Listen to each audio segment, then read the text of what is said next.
ক্ষমতা পাওয়ার পরে নিজেকে সফল মনে করে, এই হলো মানুষের অভ্যাস। তাই তো ফারুক আজম ওমর রাদিয়াল্লাহু তাআলা আনহু বলেছেন, তোমরা ভুল করো না। আমি ওমর কি বলি শোনো, মানে ইতাজ্জা বিমাকানিহি ফালিয়ানজুর ইলা ফিরাউন ওয়া মান ইতাজ্জা বিমালিহি ফালিয়ানজুর ইলা কারুন ওয়া মান ইতাজ্জা বিনাসাবিহি ফালিয়ানজুর ইলা আবি লাহাব ইন্নামাল ইজ্জাতু বিত্তাকওয়া। অর্ধ দুনিয়ার সম্রাট ওমর বলেন, যে ব্যক্তি ক্ষমতা পায় এমপি মন্ত্রী হয়ে নিজেকে সফল মনে করছো, শোনো আমি ওমর তোমাকে বলছি, ক্ষমতার নাম যদি সফলতা হতো তাহলে ফেরাউন সফল মানুষ হতো, মিশরের প্রেসিডেন্ট ছিল। আপনারাই বলুন তো, ফেরাউন কি সফল না ব্যর্থ? ফেরাউন নামে পৃথিবীতে কোনো মানুষের নামটা পর্যন্ত খুঁজে পাওয়া যাবে না, এই নামটাকে পর্যন্ত মানুষ গালি মনে করে। কেউ যদি আপনারা কয়, এই মিয়া তুমি একটা ফেরাউন, খুশি হইবেন? মিশরের প্রেসিডেন্ট ফেরাউন ক্ষমতাওয়ালা ছিল, 400 বছর লম্বা হায়াত পেয়েছে, লং টাইম মিশরের প্রেসিডেন্ট ছিল, বিশাল হায়াত পেয়েছে, অনেক ক্ষমতা ছিল। ইউদাব্বিহুনা আবনাআকুম ওয়া ইস্তাহইউনা নিসাআকুম যালিকুম বালাউম মির রাব্বিকুম আযীম।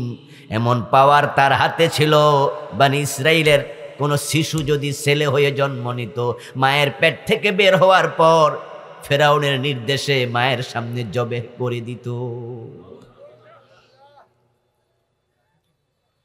কারণ ফেরাউন স্বপ্ন দেখেছিল তার তখতে তৌসে আগুন লেগেছে।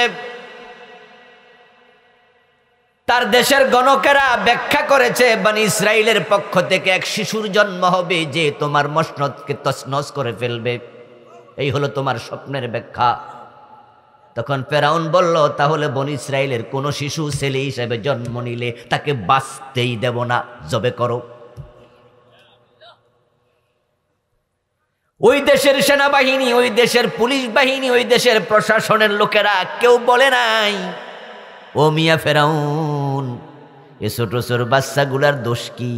নিষ্পাপ শিশু বাচ্চা মায়ের পেট থেকে মাত্র দুনিয়া আসলো, আমরা তাকে কেমনে জবে করি? নির্দোষ মানুষ, এমন আদেশ তুমি কেমনে দিলা? একজনও প্রশ্ন তোলে নাই, বরং হাজার হাজার শিশুকে জবে করেছে। এতে বোঝা যায় ওই দেশের মানুষের উপরে তার একচ্ছত্র আধিপত্য ছিল। মানুষে যা বলেছে তৎকালীন লোকেরা তাই শুনত। শেখ পর্যায়ে ঘোষণা করে ফেলল, আনা রাব্বুকুমুল আলা, আমি তোমাদের সবচেয়ে বড় খোদা। কি নাউজুবিল্লাহ পড়বেন না? কত বড় শয়তান, কত পাওয়ার পাইছে, পাইয়া সে বড় খোদা দাবি করে বসলো। আমার বন্ধু আধিপত্য ছিল, ক্ষমতাও ছিল, কিন্তু ক্ষমতা পাওয়ার পরেও ওই লোকটা দারুণভাবে ব্যর্থ। আল্লাহ তাকে সহ তার সৈন্যবাহিনী সহ সব বাহারে আহমারে সুবাইয়াত শেষ করে দিয়েছে। ওই ফেরাউনের লাশটা পৃথিবীর জমিনে এখনো আছে না নাই? ক্ষমতাওয়ালা সফল না, এটা বোঝানোর জন্য তার লাশ আল্লাহ পচতে দেয় নাই, গলতে দেয় নাই। কুরআন মাজিদে পাওয়া যায়, আল্লাহ তাআলা বলেছেন, আল-ইয়াউমা নুনাজ্জিকা বিবাদানিকা লিতাকুনা লিমান খালফাকা আয়া। ও ফিরাউন, তোরে পানিতে চুবাইয়া মারলাম, কিন্তু তার লাশটাকে আমি রেখে দিলাম। নুনাজ্জিকা বিবাদানিক, তোর বদনকে আমি নাজাত দিলাম। ৩১০০ বছর পানির মাঝে ভাসমান ছিল, পচে নাই, গলে নাই। সাগরে হাঙ্গর থাকে, তিমি মাছ থাকে, সে কিন্তু নীল নদে ডুবে নাই, ডুবেছে লোহিত সাগরে, বাহারে আহমারে। নীল নদের কথা যারা লিখেছে বলেছে তারা ভুল করে ফেলেছে। নীল নদ ছোট্ট একটা খালের মতো নদী। গেছিলেন কায়রো শহরের মাঝখান দিয়ে নীল নদ প্রবাহমান। আমিও কয়েক বছর আগে গিয়েছিলাম ফেরাউনকে একটু দেখে আসি, ওয়াজ যেহেতু করি দেখে শুনে করি। আমার কাছে মনে হয়েছে নীল নদের ওপাশে দাঁড়াইয়া এ পাশে শোয়েব আখতার যদি বল মারতো তাহলে চলেও হয়তো যাইতো, ওইটার মাঝে ডুববো কেমনে, কাব্বাইয়া তুইটা যাইতো।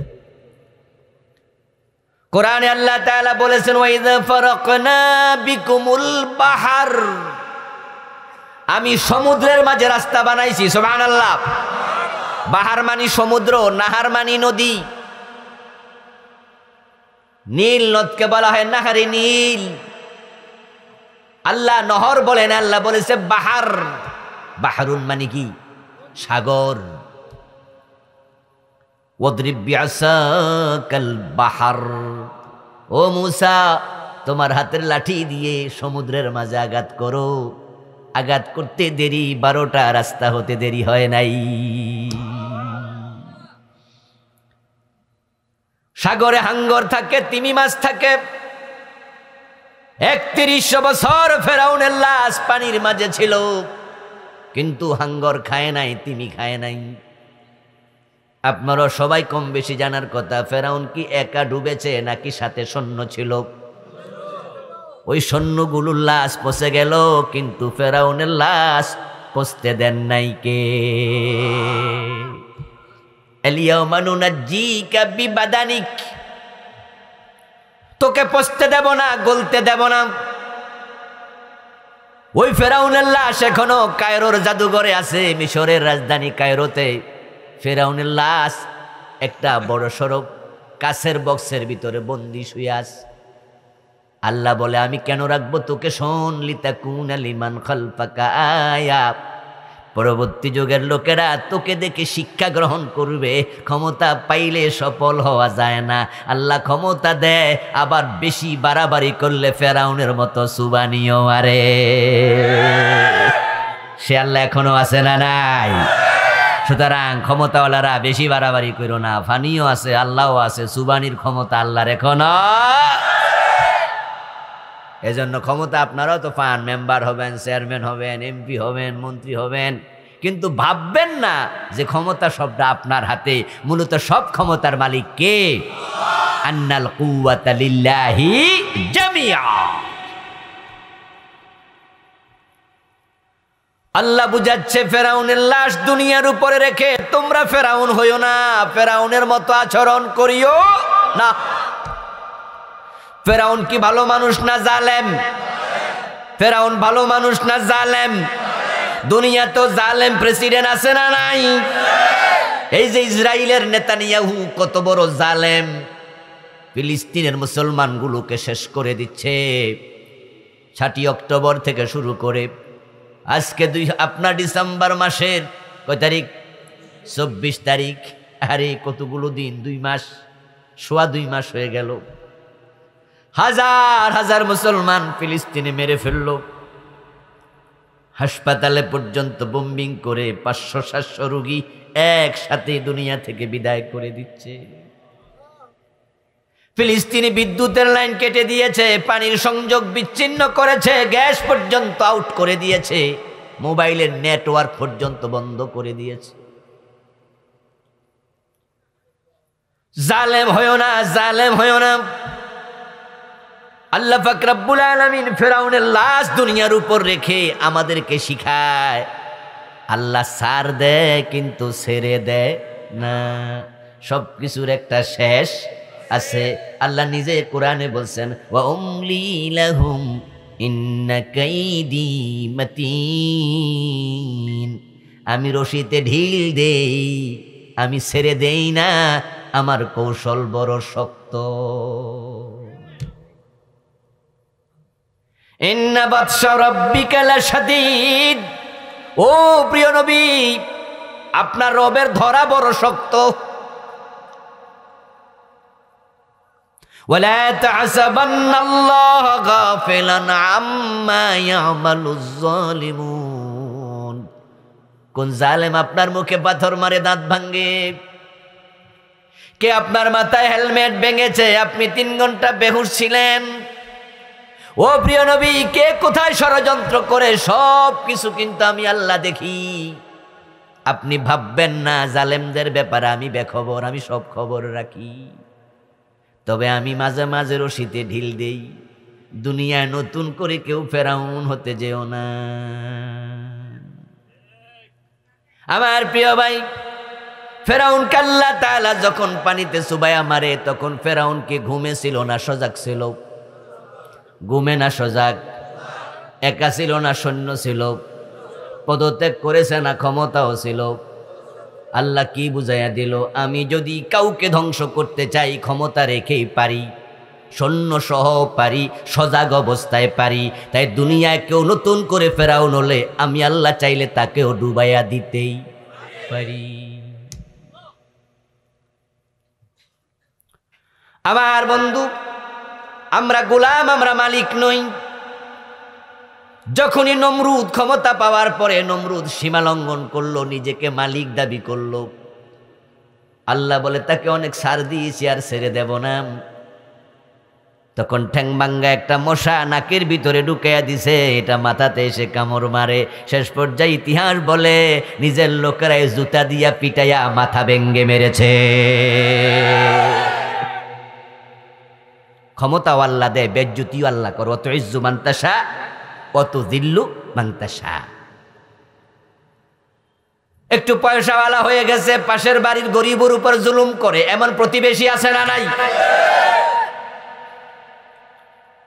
ওই গরিবের মুরগি আপনার বাড়িতে আসছে তাই ঠ্যাং ভাঙ্গা দিছে।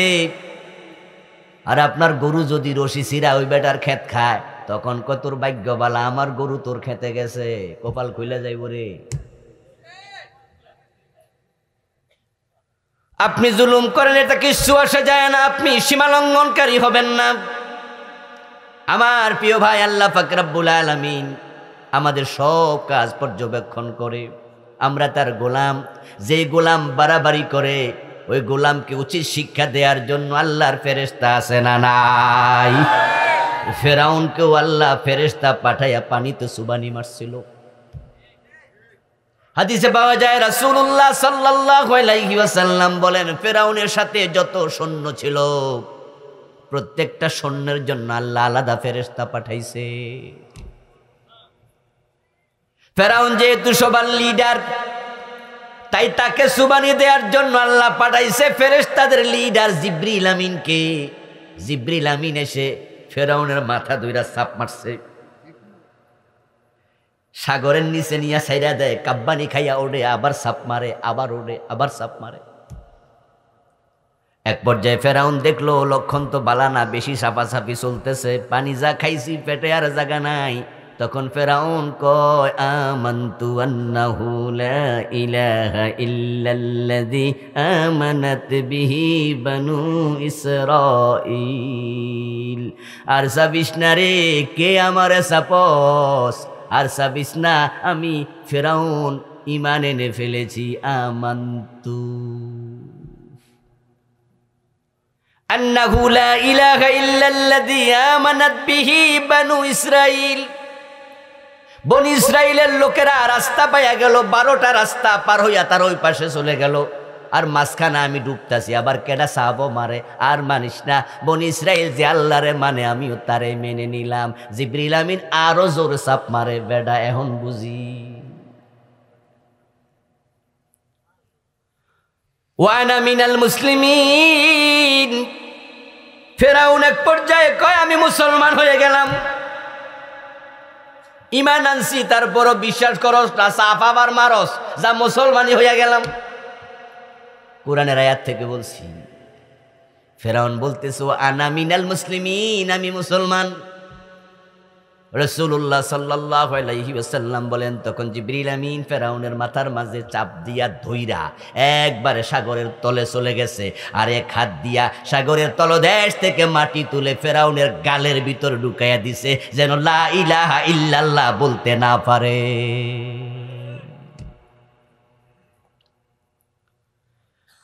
আমরা আল্লাহর গোলাম, তাই সীমা লঙ্ঘন করব না। আল্লাহর বক্তব্য, কাদা রাব্বুকা আল্লা তা'বুদু ইল্লা ইয়াহু, তোমাদের রবের অর্ডার, আল্লাহ ছাড়া কারো ইবাদত করা যাবে না। আর এই অর্ডার যারা মানবে তারা সব জান্নাতে যাবে। ইবাদতকারী যতজন হবে ততজনই আল্লাহর জান্নাত পাবে। সুবহানাল্লাহ পড়েন। তাই তো হাশরের ময়দানে আল্লাহ তাআলা জান্নাতে দেওয়ার আগে একটা ঘোষণা করবেন। ওই ঘোষণাটা কি আমার সাথে পড়ুন যারা পারেন। আল্লাহ তাআলা বলবেন, ফাদখুলি ফি ইবাদি ওয়াদখুলি জান্নাতি। জান্নাত দেওয়ার আগে আল্লাহর বক্তব্য হলো ফাদখুলি ফি ইবাদি। দেখি ও হাশরের ময়দানের মানুষেরা, কে কে আমার গোলাম ছিলা, আমার ইবাদতকারী ছিলা, এখন তোমরা ইবাদতকারীর কাতারে সোজা হয়ে দাঁড়ায়া যাও। যারা ইবাদতকারী ছিল সবাই সোজা হয়ে দাঁড়াবে। এবার আল্লাহ বলবেন, ওয়াদখুলি জান্নাতি, তোমরা জান্নাতে ঢোকো। মনে মনে কি ভাবছেন আমিও খারে যাবো? আল্লাহ যখন বলবে ইবাদতকারী কাতারে দাঁড়াও, আমিও যে দাঁড়াই যাবো, জান্নাত মিলে যাবে না। মোটেও তা নয়। কারণ হাশরের ময়দানে সব কিছু থাকবে কার নিয়ন্ত্রণে? ওয়াল আমরু ইয়াউমাইযিন লিল্লাহ। সেদিন সব কিছুর নিয়ন্ত্রণ থাকবে আল্লাহর অধীনে। যারা দুনিয়া আল্লাহর গোলামি করো নাই, তোমরা সেদিন চাইলেও সে কাতারে দাঁড়াতে পারবে না। রাসূলুল্লাহ সাল্লাল্লাহু আলাইহি ওয়াসাল্লামের একটি হাদিস শুনুন। আল্লাহর নিয়ন্ত্রণে যে সব কিছু থাকবে,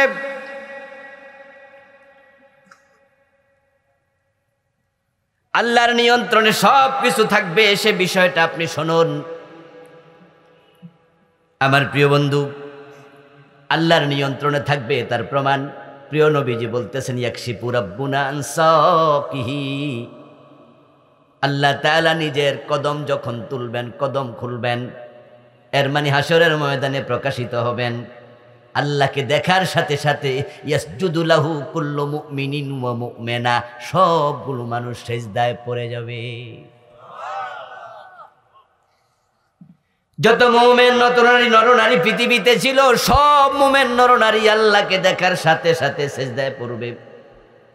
কেন? কারণ হলো এই যে আল্লাহকে 30 বছর, 40 বছর, 50 বছর সিজদা করছেন, এই 50 বছর আল্লাহকে দেখেছেন কয়বার? আমরা তো আল্লাহকে দেখিনি। মুসা নবী দেখতে চাইছিল, আল্লাহ দেখা দেয়নি। বরং তুর পাহাড়ে নবী মুসা আলাইহিস সালাম বলেছিলেন, রাব্বি আরিনি, ও আমার রব, আমার একটু দর্শন দেন, দেখতে চাই আপনাকে। আল্লাহ কইলেন, তারানি, আমাকে দেখা যায় না, তুমি আমারে চর্ম চোখে দেখতে পাবে না। মুসা আলাইহিস সালাম আল্লাহকে দেখতে চাইয়াও দেখতে পায়নি। এই যে আল্লাহকে 30, 40, 50, 80 বছর সিজদা করলেন, একবারও দেখলেন না। আল্লাহকে দেখার শখ মনের মাঝে আছে না নাই? ফামান কানা ইয়ারজু লিকা রাব্বিহি ফালইআমাল আমালান সালিহান ওয়া লা ইউশরিক বিইবাদাতি রাব্বিহি আহাদা। আল্লাহকে যারা আল্লাহর সাথে সাক্ষাৎ করতে চাও, আল্লাহকে দেখতে চাও, শুধু আল্লাহর ইবাদত করতে থাকো, কখনো আল্লাহর সাথে কাউকে শরীক বানাইও না। যারা শিরিক করবে না, শুধু আল্লাহর ইবাদত করবে, তারা আল্লাহকে নিজের চোখেই জান্নাতে দেখতে পাবে।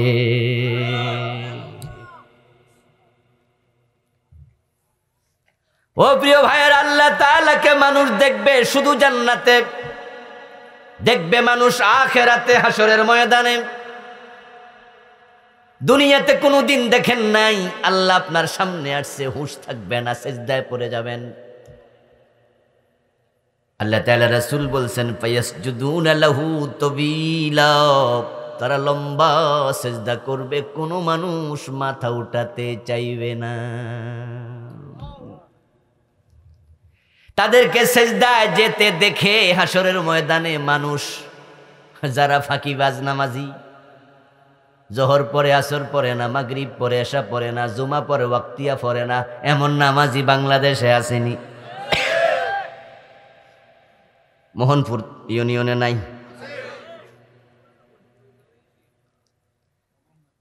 জুমার দিনে মসজিদে জায়গা হয় না, ফজরের নামাজে এক কাতারও হয় না, এমন মসজিদের সংখ্যাই।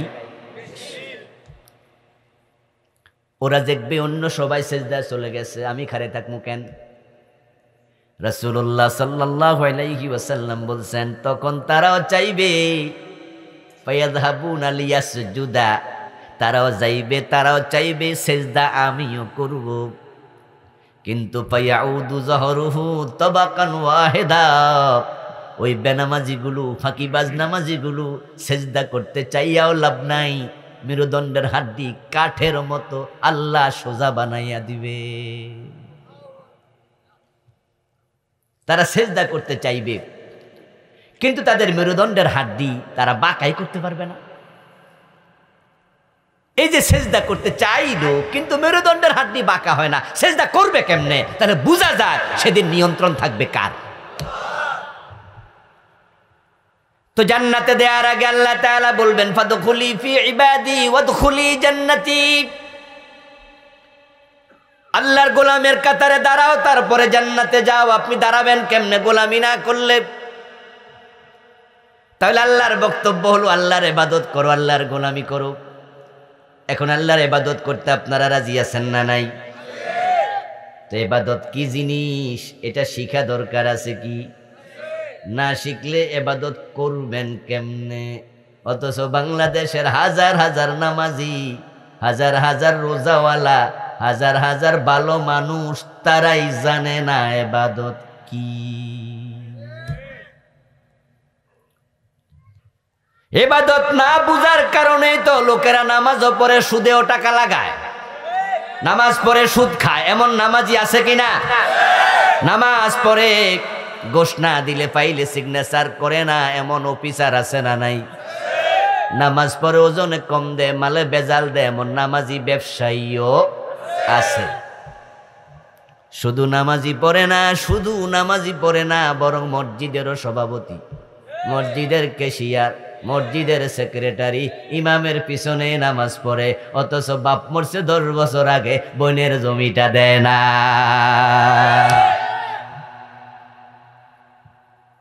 নিজের বোনের জমি নিজে দখল করে, সে তো বড় মাপের ডাকাত, সে তো বড় মাপের ডাকাত।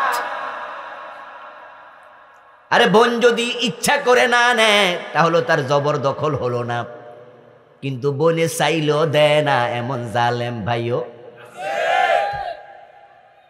বোন কষ্টে আছে, সে জানে, জমিটা নিয়ে যা কয় না, চাইলে আবার ইশারা দেয়, কথা হইলে বাপের বাড়ি ভুলে যা।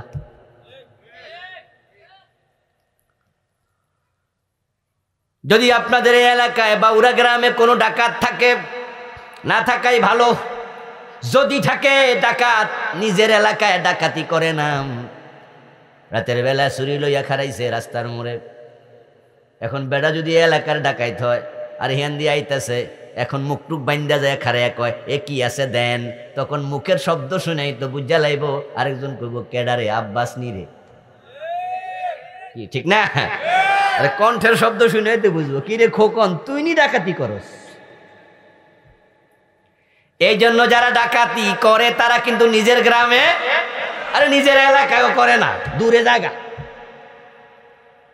এজন্য মানুষ বলে রাতের বেলায় যদি কোথাও নৌকা বাইন্দা একটু রেস্ট নাও, তাহলে ডাকাতের বাড়ির গাটলায় বাইন্দো, কারণ ডাকাতের বাড়ির গাটলা নিরাপদ। ডাকাত তো আর নিজের গাটলায় ডাকাতি করব।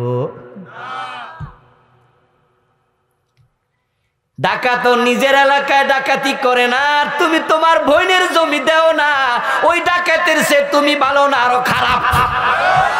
নিজের মায়ের পেটের বোনের সাথে ডাকাতি। ইবাদত না বুঝার কারণে মসজিদে নামাজ পড়ে, মসজিদের সভাপতিগিরি করে, এলাকার নেতাগিরি করে, বিচার করতে যাইয়া ওই নামাজি নেতা ঘোষ খাইয়া বিচারটা উল্টাইয়া দেয়, এমন নেতা বাংলাদেশে নাই। তবে দেবিদ্বারে নাই, কারণ আমার শ্বশুরের এলাকা থাকবে কেমনে? এলাকার বদনামি করলে কেউ জামাই আমরা বদনামি করতে আইছি।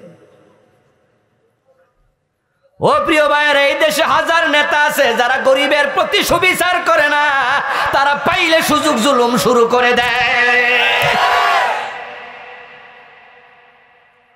ও প্রিয় ভাই, আপনি ইবাদত বুঝেন নাই, না বুঝার কারণে আপনি নামাজ পড়ে সুদে টাকা লাগাইতে পারেন, আপনার কলিজা কাফে না। রাসূলুল্লাহ সাল্লাল্লাহু আলাইহি ওয়াসাল্লাম বলেছেন, লিররিবা 73 বাবান আইসারুহা আইয়ানকিহুর রাজুলু উম্মাহু। প্রিয় নবীজি বলেছেন, সুদ খেলে 73টা গুনাহ হবে। সবচেয়ে ছোট গুনাহটা হলো নিজের মায়ের সাথে জেনা করা। তো তুমি নামাজি মায়ের সাথে জেনা করতেছো, কিসের নামাজি, কিসের ইবাদত? ইবাদতে বুঝো নাই। যদি কোনো মানুষ বিষ খায় মারা যায়, আমরা তা শুনে আফসোস করি, কামডা করলো কি? বিষ খায় মরে গেল, কামডা করলো কি? কারণ সে এমন একটা কাম করে মারা গেছে যে অপরাধ থেকে তাওবা করার সুযোগ সে আর পায় নাই। বিষ খাইতে খাইতে মরছে, কবিরা গুনাহ করতে করতে মরলো, তাওবা করবো কেমনে? যে বেটা ফাঁসিতে ঝুলে মারা গেল, ও বেটা তাওবা করার সুযোগ পায় না। তাই কেউ ফাঁসিতে ঝুলে মারা গেছে শুনলাম, আমরা আফসোস করি, বলি উনি কামটা করলো কি? কারণ সে এমন একটা অপরাধ করছে যেটা করতে করতে মরে গেল, তাওবার সুযোগ নাই। এখন যার সুদে টাকা লাগানো অবস্থায় মৃত্যু হলো, সে নিজের মায়ের সাথে জেনা করতে করতে মরল।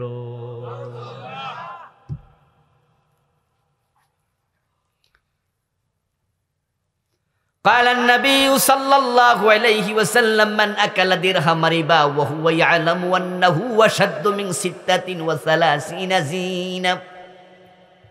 প্রিয় নবীজি বলেছেন, যে ব্যক্তি জেনে শুনে 1 টাকা সুদ খাবে, তার আমল নামায় 36 বার জেনার গুনাহ লিখে দেয়া হবে। 1 টাকা সুদ খেলে 36 বার জেনা, 100 টাকা সুদ খেলে 3600 বার জেনা, 1000 টাকা সুদ খেলে 36,000 বার জেনার গুনাহ হয়।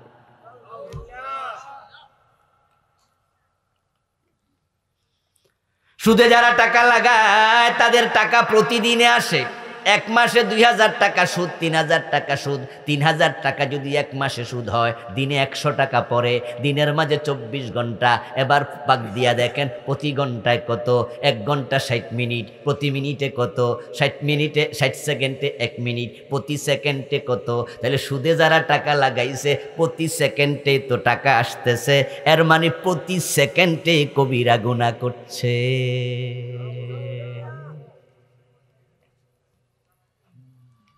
1000 টাকা সুদ খাওয়া মানে 36,000 বার জেনা করা। যেই সমস্ত মেয়েরা টাকার বিনিময়ে ইজ্জত বিক্রি করে, তাদেরকে আমরা বলি পতিতা নারী, প্রস্টিটিউট। ওই নারীদেরকে দেখলে আমরা দারুণ ঘৃণা করি, জাহান্নামের কীট মনে করি। এমন মেয়ে মারা গেলে এলাকায় জানাজানি যদি থাকে, মেয়েটা চরিত্রহীন, পতিতা। ওই মরলে তার জানাজার নামাজ পর্যন্ত লোকেরা পড়তে রাজি হয় না।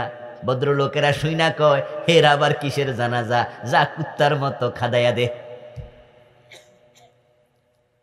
পতিতার ছেলে মেয়ে বড় হলে বিয়ে দিতে পারে না, ভদ্রলোকেরা বিয়ে করায় না, কয় জারজ, বাবার ঠিক নাই,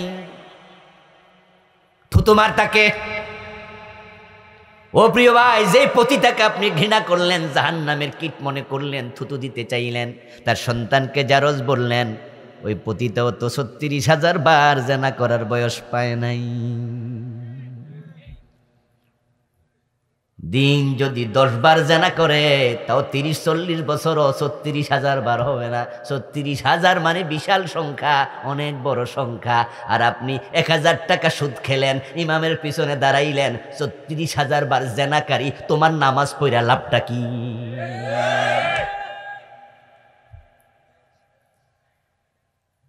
ইবাদত না বুঝার কারণে মানুষ আল্লাহর আইন মসজিদে মানে, কিন্তু মসজিদ থেকে বের হওয়ার পর আল্লাহর আইন মানে না। মসজিদে যখন ডিসি সাহেব ঢোকে, তখন কোন পা দিয়ে ঢোকে? জজ সাহেব কোন পা দেয়? ম্যাজিস্ট্রেটেরা কোন পা দেয়?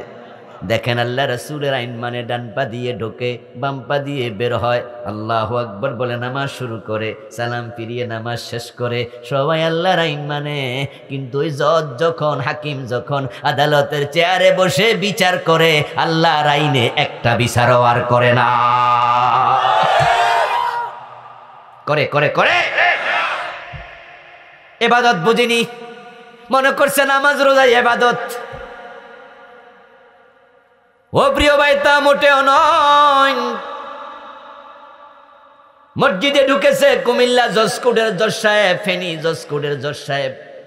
অনেক জজকোর্ট আছে যেখানকার ম্যাজিস্ট্রেটরা অনেকে নামাজি, 5 ওয়াক্ত নামাজ পড়ে এমন বিচারপতিও আছে।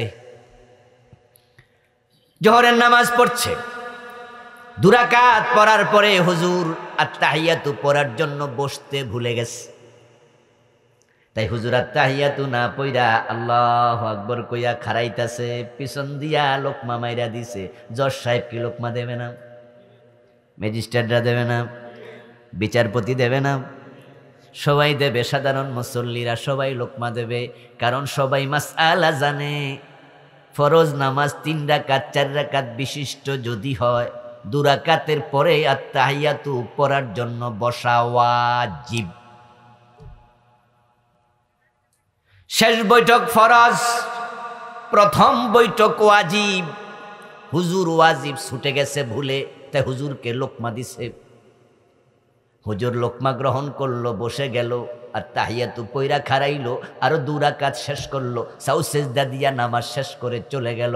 এবার ম্যাজিস্ট্রেট সাহেব আদালতের চেয়ারে বসলো। জোহরের পরে চুরির মামলার শুনানি শুরু।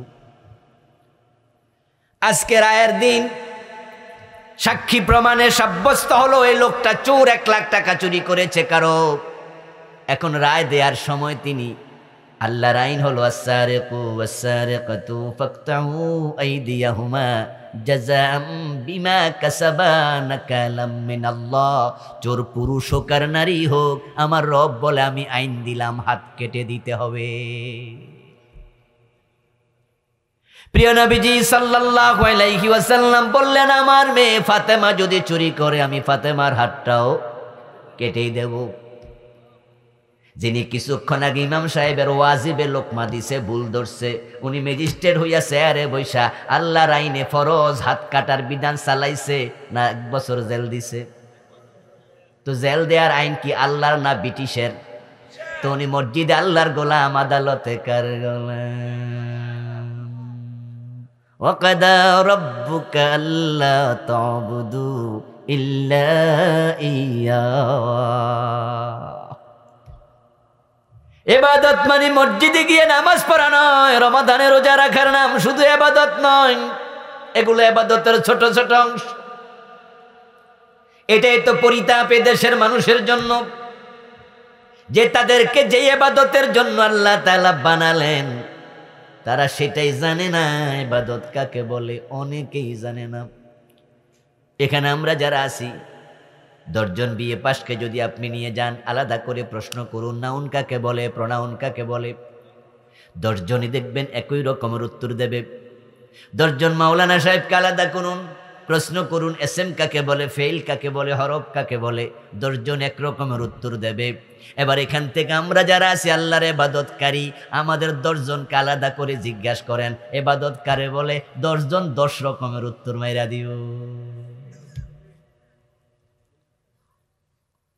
তো ইবাদত যদি আপনি না চিনেন, ইবাদতটা করবেন কেমনে? আল ইবাদাতু হিয়া কাযাউল হায়াতি বিহাসবি আওয়ামিরিল্লাহি তাআলা ওয়া নাওয়াহি। ইবাদত মানে হলো আল্লাহর আদেশ এবং রাসূলের আদেশ নিষেধের ভিত্তিতে পুরাটা জীবন পরিচালনা করা।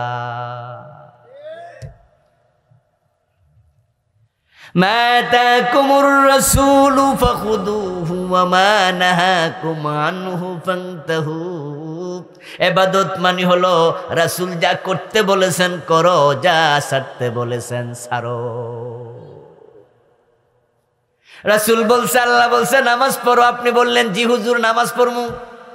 তো আল্লাহ এবং রাসূল বলছে সুদ ছাড়ো, এটা ছাড়লেন কি?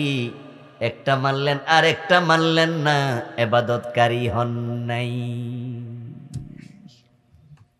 এই যে বিদ্যুতের আলো জ্বলছে, বাতি জ্বলছে, এই বাতির মাঝে 2টা তার ঢুকছে, একটার নাম নেগেটিভ আর একটার নাম কি? এখন একটা যদি থাকে আর একটা না থাকে, আলো জ্বলবে?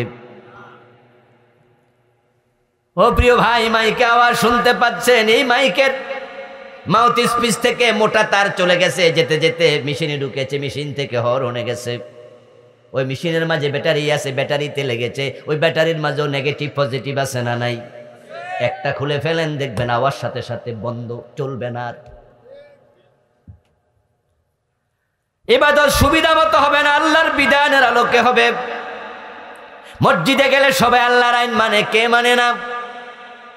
কিন্তু আল্লাহর আইনটা তারা সংসদে আর মানে না, আদালতে আর মানে না, গণভবনে মানে না, বঙ্গভবনে মানে না। শুধু আল্লাহর আইন মসজিদে মানলে, অন্য জায়গায় ছাড়লে তুমিও ইবাদতকারী হতে পারো নাই। আল্লাহ তাআলার বক্তব্য, লা লাহুল খালকু ওয়াল আমর, সাবধান, সৃষ্টি যার, আইন চলবে শুধুই তার। সৃষ্টিকার সবাই দয়া করে বলুন জোরে, সৃষ্টিকার। আইন চলবে কার? এই 52 বছরের বাংলাদেশে আল্লাহর আইন চলে না, ব্রিটিশ আইন চলে। তো ব্রিটিশের আইন মাইনা আল্লাহর গোলাম হলে কেমনে?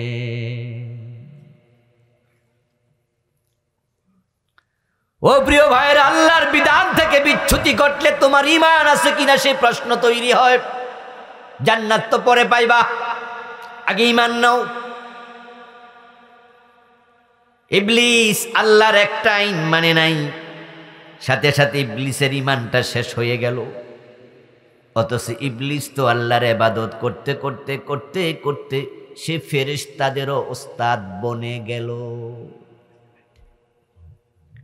তাকে মুআল্লিমুল মালায়েকা বলা হয়, ফেরেশতাদের শিক্ষক। আল্লাহ বলেছে আদম রে সেজদা করো, আল্লাহর নির্দেশ পাইল, শান করলো, অমান্য করলো, ঈমান আছে না গেছে? এখন ওই ইবলিসের ব্যাপারে আপনার মন্তব্য কি? ফজরের টাইমে তো সেটা প্রকাশ করছেন, নামাজে দাঁড়িয়ে ওযু করে দাঁড়াইয়া আউযু বিল্লাহি মিনাশ শাইতানির রাজিম, ও আমার রব আল্লাহ, তোমার কাছে আমি অভিশপ্ত শয়তান থেকে আশ্রয় চাই। শয়তান পাশে দাঁড়াইয়া কয়, কেডারে আমার অভিশপ্ত বলে গালি দিল? আমি আল্লাহর এক আইন মানি না, আমি যদি অভিশপ্ত হই, তোরা ডজন ডজন আইন বাদ দিছ, তোর 14 গোষ্ঠী অভিশপ্ত।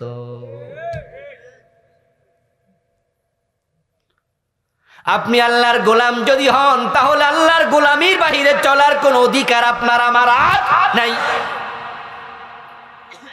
তাই তো প্রিয় নবী সাল্লাল্লাহু আলাইহি ওয়াসাল্লাম বলেছেন, আল মুমিন কাল জামালিল আনিফ হাইসুমা কিদান কদ। তুমি মুমিন হয়েছো কিনা তুমি কিভাবে বুঝবে? সেটা বুঝার জন্য আমি প্রিয় নবী, শোনো নবীজি কত চমৎকার উদাহরণ দিলেন প্রিয় ভাইটি। রাসূল বলেন, মুমিন যদি হও, তুমি হবে সেই ওটের মতো, যে ওটের নাকের ভিতরে মালিক রশি ঢুকাইয়া দিছে। কি পারফেক্ট উদাহরণ! মরুভূমিতে যারা গেছেন তারা দেখেছেন, যারা যাবেন তারা দেখবেন, অসংখ্য উট একা একা চড়ছে। রাখাল একজন উট 20টা 30টা 50টা ছাইরা দেয়। উটগুলো চড়তে চড়তে এদিকে যায় ওদিকে যায়, পানি পান করছে, বিভিন্ন পাথর চিবুচ্ছে, ঘাস তুলে খাচ্ছে, যেদিকে মন চায় চড়ছে। কিন্তু কোন উটের নাকের ভিতরে মালিক যদি রশি ঢুকাইয়া দেয়, ওই উট কিন্তু যেদিকে মনে চায় সেদিকে যাওয়ার সুযোগ আর নেই। হিন্দুরা যা মনে চায় করবে, বৌদ্ধরা যা মনে চায় করবে, ইহুদি খ্রিস্টান যা মনে চায় করবে। কিন্তু তুমি যদি মুমিন হও, তুমি তাদের মতো হইও না। আল্লাহ এবং রাসূল কোরআন সুন্নাহর আইন দিয়া তোমার নাকের ভিতর রশি ঢুকাইয়া দিছে। কোরআন সুন্নাহর বাহিরে চলার কোনো অধিকার তোমার থাকবে না। তুমি তো মুসলিম, তুমি তো মুসলিম। ইসলাম মানে আত্মসমর্পণ করা, মুসলিম মানে আত্মসমর্পণকারী। কেউ যদি আল্লাহর কাছে নিজেকে সঁপে দেয়, আল্লাহর কথার বাহিরে সে চলবেটা কেমনে? এই দেশের মুসলিমরা তো ইসলাম অনেকে বুঝলো না, না বুঝার কারণে তারা মনে করে ইসলাম একটা নিছক ধর্মের নাম। এজন্য রাশেদ খান মেনন হেতো হেতে নাকি মুসলমান। হাসানুল কিনু, হেও কয় আমি মুসলিম। নামাজ পড়ে না, এক ওয়াক্ত জুমা পর্যন্ত পড়ে না, এমন মুসলমানের সন্তান কি নাই? সে কি নিজের হিন্দু কয়, বৌদ্ধ কয়? জিগাইলে হেতে কয় হেত কি? আজীব তো। তুমি মুসলিমটা হইলা কেমনে? সে মনে করে ইসলাম একটা ধর্মের নাম, আমার বাবা মুসলিম, আমার দাদা মুসলিম, মা মুসলিম, তা আমিও আলটিমেট। অন্য ধর্মের সাথে ইসলামকে মিলাতে যেও না। অন্য ধর্মের মতো ইসলাম নিছক কোনো ধর্ম নয়। হিন্দু ধর্মের কাজ 12 মাসে 13 পূজা, দায়িত্ব শেষ। 12 মাসে 13 পূজা করবে, বাকি জীবন নিজের মন মতো চালাবে। খ্রিস্ট ধর্মের লোকেরা সপ্তাহে একবার গির্জায় যাবে, বাকি 6 দিন মন মতো চলবে। ইহুদিরা সপ্তাহে একদিন সিনেগাগে যাবে, বাকি দিনগুলো নিজের মতো চলবে। বৌদ্ধরা সপ্তাহে একদিন ফেগোডায় যাবে, বাকি দিন নিজের মতো চলবে। তারা যখন পূজা অর্চনা করে তখন ঠাকুর মশাই অং বং চং কিছু মন্ত্র পড়ে দেবে, তাদেরকে দেখাইয়া দেবে এমনি নত হয়ে যাও, মাথা নত করো, মম মম মম করো, দায়িত্ব শেষ। এরপরে ঘুমাবা কেমনে? মন মতো। খাইবা কেমনে? মন মতো। ব্যবসা কেমনে? মন মতো। বিবাহ শাদী কেমনে? মন মতো। রাজনীতি কেমনে? মন মতো। শিক্ষানীতি মন মতো। তুমিও মনে করলা দিনে 5 বার মসজিদে যাব, রমাদানে রোজা রাখবো, বাকিটা আমিও মন মতো চলবো। তুমি ইসলামটাই বোঝো নাই।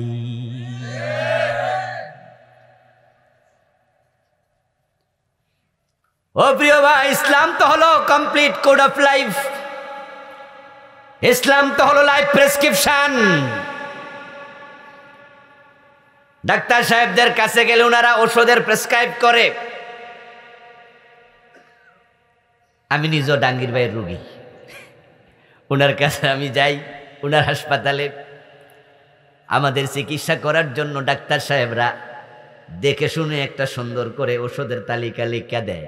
দেখবেন যে যেখানে ওষুধের নাম লেখে সেখানে কয়বার খাওয়া লাগবে সেটা কি লেখে না। খালি পেটে না ভরা পেটে সেটা কি লেখে না।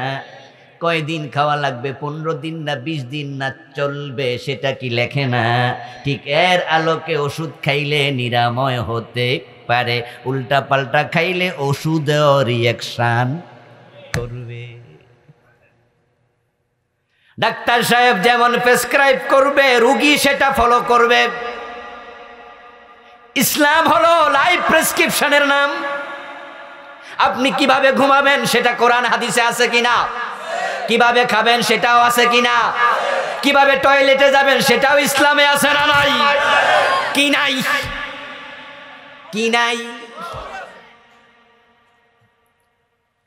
ঘুম থেকে ওঠে আবার ঘুমাতে যাওয়া পর্যন্ত আপনার 24 ঘন্টা যা করবেন, আপনার জীবনের একটা সামান্য বিষয় খুঁজে পাবেন না যে বিষয়ে কোরআন হাদিসে নির্দেশনা নেই। কোরআন হাদিসে যা আছে সেটা মেনে চলার নাম ইবাদত। এজন্য প্রিয় নবী যেভাবে ঘুমাইছেন সেভাবে যদি কেউ ঘুমায়া যায় তার ঘুমটাও ইবাদত হিসাবে গণ্য হয়ে যায়। রাসূলুল্লাহ সাল্লাল্লাহু আলাইহি ওয়াসাল্লাম যেভাবে টয়লেটে গেছেন আপনি সেভাবে টয়লেটে প্রবেশ করবেন বাম পা দিয়া, এবং প্রবেশ করার সময় নির্ধারিত দোয়া আছে কিনা, কখন টয়লেটে কাপড় তোলা দেবেন সেটাও হাদিসে আছে না নাই? মানুষের সামনে আগে কাপড় তোলা দেয়া যাবে, পর্দা তরক করা যাবে। রাসূলুল্লাহ সাল্লাল্লাহু আলাইহি ওয়াসাল্লাম টয়লেট কেমনে করা লাগে, কোন হাতে পানি ব্যবহার করা লাগে, কয়টা ঢিলা ব্যবহার করা লাগে সেটাও নিজে প্র্যাকটিক্যাল দেখাইয়া দিছে। কিভাবে থুতু ফেলবেন সব ইসলামে আছে। এজন্য তো আমরা আপনাদেরকে বলি উদখুলু ফিস-সিলমি কাফা, ইসলামে তুমি পরিপূর্ণ ঢোকো। পরিপূর্ণ ঢোকার জন্য অর্ডার করেছেন কে? গোলামি কখনো অর্ধেক হয় না, ইবাদত কখনো অর্ধেক হওয়ার নিয়ম নাই। যে অর্ধেক মানে সে না মানার সমান। আমার প্রিয় ভাই, একটা গার্মেন্টসে আপনি চাকরি নিলেন, একটা অফিসে আপনি চাকরি নিলেন, সরকারি কোনো কাজে আপনি চাকরি নিলেন। দেখবেন যে আপনি চাকরি করতে গেলে আপনি যতক্ষণ চাকরি স্থলে থাকবেন ততক্ষণ বিধি মোতাবেকই আপনাকে চলতে হবে। 8 ঘন্টা ডিউটি 4 ঘন্টা সুচারু রূপে পালন করলেন, করার পরে বাকি 4 ঘন্টা আপনি শুয়ে থাকেন, বসে থাকেন, বস আপনাকে ফোন দেয়, আপনি ধরেন না, ফোন ধরার পরে আবার কয় আপনি কই, আপনি কইলেন যে একটু রেস্টে আসি, বললাম এখন কিসের রেস্ট, শরীরটা ভালো লাগে না, তো আপনি কইলেন না আমারে, কওয়ার কি আছে, 4 ঘন্টা তো করছি, চাকরি থাকবো তো? পুলিশে জয়েন করেছেন, সেনাবাহিনীতে জয়েন করেছেন, আপনি চাকরি নিলেন, যেই মাত্র আপনি পুলিশে জয়েন করলেন তখন সাথে সাথে আপনার পায়ের জুতা থেকে মাথার টুপি পর্যন্ত মন মতো পরিধান করার সুযোগ আর নেই। পুলিশে যে টুপি আছে সে টুপি পরুন। সেনাবাহিনীতে চাকরি নিলেন, আপনি কি এই টুপি পরে যেতে পারবেন? না, ওদের টুপি পরেন। আপনার বাবা ইটালি থেকে আপনার জন্য এক জোড়া জুতা পাঠাইছে, দাম হলো বাংলাদেশি 1 লাখ টাকা। 1-2 লাখ টাকা জুতা নেই? হ্যাঁ, হাত লাড়ি আছে 2.5 লাখ 3 লাখ টাকা, আর জুতার কথা কি কর, হাত গড়ি আছে 25 লাখ 30 লাখ টাকা, 1 কোটি টাকা হাত গড়ি, রোলেক্স মডেলের ঘড়ি, আরো কত আছে। আমার প্রিয় ভাই, আপনার বাবা জুতা পাঠাইছে 1 লক্ষ টাকা দাম, কিন্তু আপনি যখন সেনাবাহিনীর অফিসার হইয়া অথবা সদস্য হইয়া আপনি চাকরিতে জয়েন করেছেন, আপনি তাদের কোনো প্যারোডে যাবেন, কোনো কাজে যাবেন, ওই জুতা পরে গেলে আপনার অফিসারের লাথি খাওয়ার সম্ভাবনা আছে না নাই? আপনার যে মাজায় বেল্ট হবে এটাও কিন্তু তাদেরই হবে, ঠিক না? পুলিশের আলাদা বেল্ট, সেনাবাহিনীর আলাদা বেল্ট, আলাদা জামা, আলাদা পায়জামা, আলাদা জুতা, আলাদা টুপি। ইভেন কি মাথার যে চুলের কাটিংটাও আছে, এটা সালমান খানেরটা চলবো? আপনার লম্বা বাবরি চুল ছিল, দারুণ চুল, অনেক সভ্য করে রেখেছেন, কিন্তু পুলিশে জয়েন করার পরে, আর্মিতে জয়েন করার পরে অফিসার আপনার বলবো ওই সেলুনে যান, ওখানে মাথা চুল কাটেন। বললেন যে না স্যার, আমি গোলশানে কাটি, ও থাপড়ামো মিয়া দইরা সোজা করলাম। সেনাবাহিনীর ট্রেনিং কত কঠিন, লাইতে সোজা করে আলায়, কত অফিসার ফলাইয়া যায়, অর্ধেক ট্রেনিং করে ফলাইয়া গেছে, এখনো সেটা হয়। আপনাকে সিস্টেম মেনে চলতে হবে। তো দুনিয়া চাকরিতে বেতন কত? 20,000, 30,000, 50,000। যারা সচিব পর্যায়ে চাকরি করে তারা বেতন পায় 1 লাখের কম বেশি। এই যে 1 লাখ টাকার বেতনের জন্য বেডা জয়েন করছিল, ম্যাজিস্ট্রেট, ওখান থেকে জয়েন করে যাইতে যাইতে হয়েছে সচিব, বেতন হইল 1 লাখ। আর আপনি আল্লাহর গোলামি করলে আপনাকে আল্লাহ দেবে 10 দুনিয়া পরিমাণ জান্নাত। তো দুনিয়ার ছোট্ট 20-30 হাজারের চাকরিতে এত আইন যদি মানা লাগে, জান্নাত পাওয়ার জন্য আল্লাহর আইন মানা দরকার আছে না নাই? আল্লাহর আইন মানতে যাই আপনারা মনে মনে করেন হুজুর মানি না, এটা তো না, মানি তো। পুরা মানেন? পুরা কি আর পারি? পুরাটা কি আর পারি? ও দোস্ত, পুরা তুমি পারো না কইছে কে? চেষ্টা করলে তো পারবে। আপনি সিদ্ধান্ত নেন সুদ আর খাবেন না। আপনি আজকে ঘোষণা করেন, যাওয়ার আগে মাহফিল থেকে মনে মনে আল্লাহকে জানাই দেন, আল্লাহ সুদ খাইলে মায়ের সাথে জেনা, এই কাম আমি আর করব না। সিদ্ধান্ত নিলে সুদ থেকে বিরত থাকা কি অসম্ভব? অসম্ভব না সম্ভব? তো থাকলেন না, দোষ কি আল্লাহর? আপনি সিদ্ধান্ত নেন কোন অফিসে আর গোশ খাবো না, সিদ্ধান্ত নেন ওজনে কম দেব না, সিদ্ধান্ত নেন মালে বেজাল দেব না, সিদ্ধান্ত নেন জুলুম করবো না, কম খাবো, অর্ধেক খাবো, কুড়ে ঘরে থাকবো, সাইকেল চালায় অফিসে যাবো, বাজারও জিপ লাগবে না, হারামের সীমায় ঢুকবো না। সিদ্ধান্ত নিলে আল্লাহ সহজ করে দেয়। এই যে 52 বছরের বাংলাদেশে ব্রিটিশ আইন চলতেছে, আল্লাহর আইন চলছে না, এজন্য দোষ তো আপনাদের। কারণ আপনারা মুসলমানরা, আমরা মুসলমানরাই এখনো আল্লাহর আইন মানতে রাজি হতে পারি নাই। আচ্ছা, আমাদের সংসদ ভবনে যে 300 জন মন্ত্রী আছে, এমপি আছে, 300 জন এমপির মাঝে হিন্দু, বৌদ্ধ, খ্রিস্টান সব মিলে কতজন হবে? 15, 20, 30, 50? 50ও হবে না। আচ্ছা ধরেন 30 জন, তাহলে 200 কতজন থাকলো? 270 জন।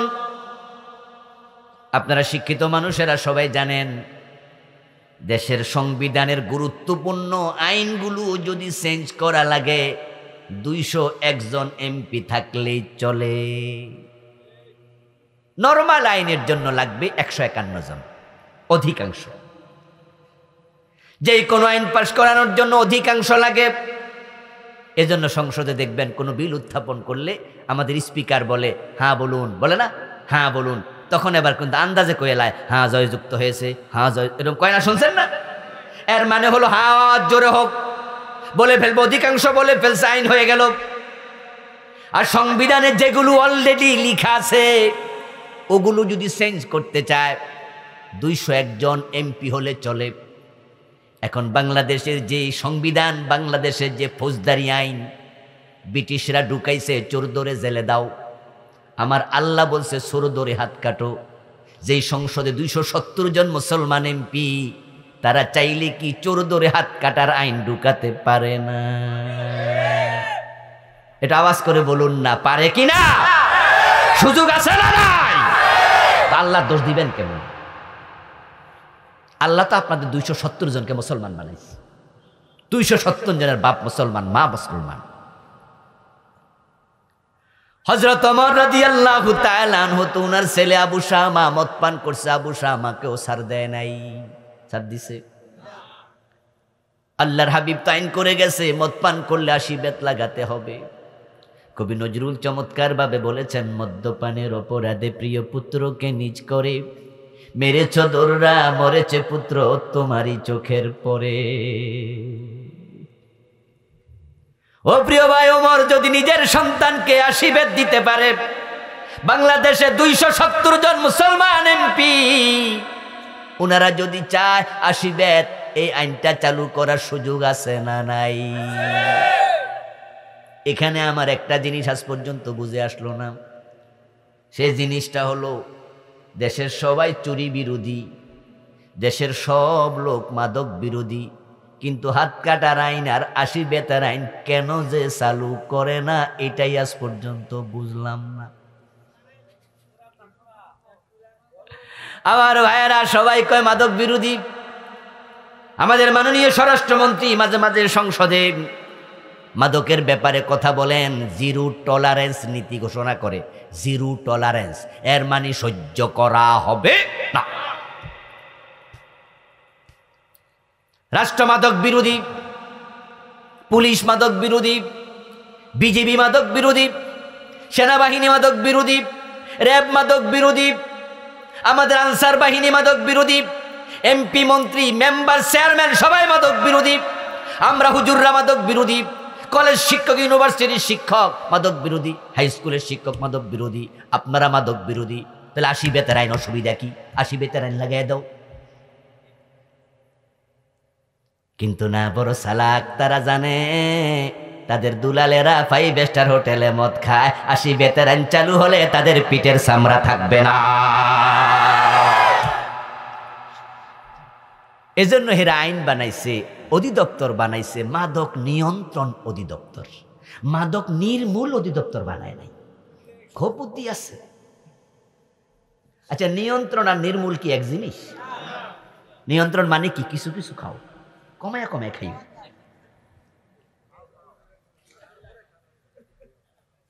ও বন্ধু, নিয়তি খারাপ, উদ্দেশ্য ভালো না। কারণ তারা যদি চাইতো দেশটাকে মাদক মুক্ত করার জন্য তারা নির্মূল অধিদপ্তর বানাতো, আর ৮০ বেতের আইন যদি চালু করে দেয়, সবার জন্য এক আইন বানায়া দেয়, ৬ মাস যদি ৮০ বেত দেয়া হয়, টেলিভিশনে খবর প্রচার করা হয়, ইউটিউবে ভিডিও করে আপলোড করে দেয়া হয়, পত্রিকার হেডলাইন করে দেয়া হয়, কেমনে ৮০ বেত লাগায় জাতিকে দেখানো হয়, ৬ মাস পরে বাংলার সীমানায় মদের বোতল পাওয়া যাবে না। ঠেলার নাম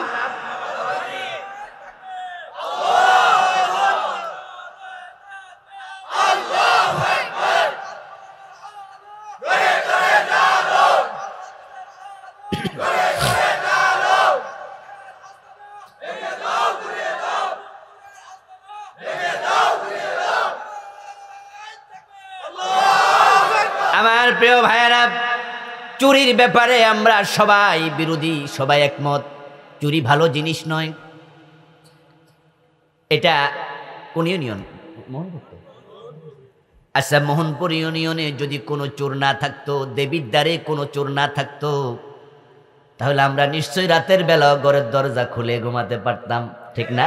মানে এই নিয়ে আমাদের মনে কোনো টেনশন থাকতোই না।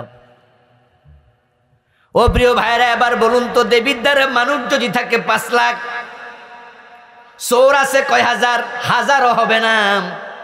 চোর হতো ২-৪ জন, ৫ জন, ১০ জন, ২০ জন, ১০০-২০০ হবে। এই ১-২-২০০ চোরের জ্বালায় আমরা ৫ লাখ মানুষ অস্থির। ঘরের গরুগুলা পর্যন্ত নিয়ে টেনশন করা লাগে, ঠিক কিনা? মা বোনদের হাতের গলার চেন, হাতের বালা, এগুলো রাখার সময় আলমারিতে লাগাইয়া ভালো করে রাইকা চাবি দিয়া গুতাইয়া তারপর আবার টাইম না চাওয়া লাগে, লাগছে নি। অথচ মানুষ ৫ লাখ, চোর তো ৫০ জন, ১০০ জন। এই চুরির বিপক্ষে তো আমরা এমপি, মন্ত্রী, চেয়ারম্যান, মেম্বার সবাই। তো হাত কাটার আইন করে দাও।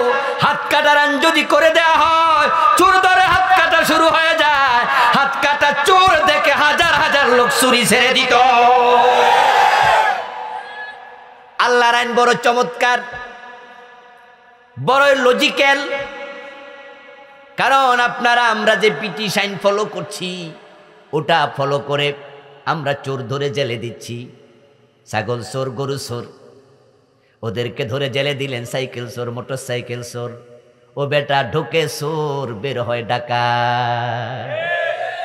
কারণ ছাগল চোর, গরু চোর জেলখানায় যাইয়া বড় বড় মাস্তান, সিটার ১৫-২০ বছরের জেলখানার কয়েদির সাথে ৬ মাস, ১ বছর থাকে। সৎসঙ্গে স্বর্গবাস, অসৎসঙ্গে সর্বনাশ।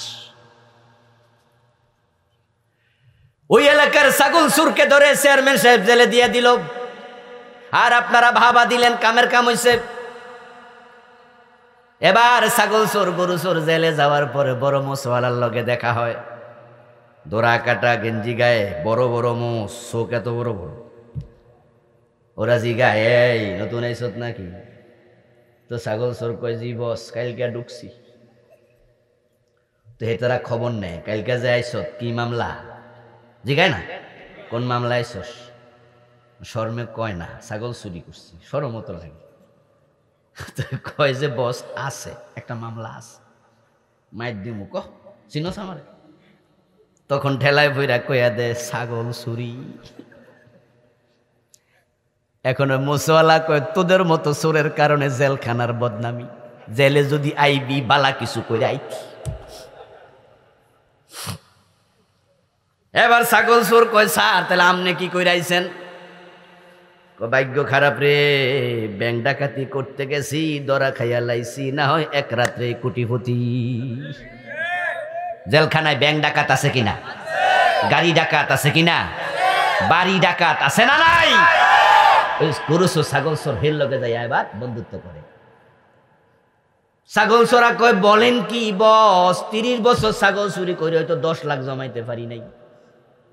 আর আপনি ১ রাতে কোটিপতি, কথা তো ঠিক, ব্যাংকে যে টাকা, কিন্তু কামডা করছেন কেমনে, হেডে একটু কম দেখি। কয় মাস? কয় ৬ মাস। কয় যা শিখাই দিম, আমি তো ১৫ বছর বয়সও থাকতো না, তুই এ কাজ করিস, আমার পক্ষ থেকে সৎকায় জারি।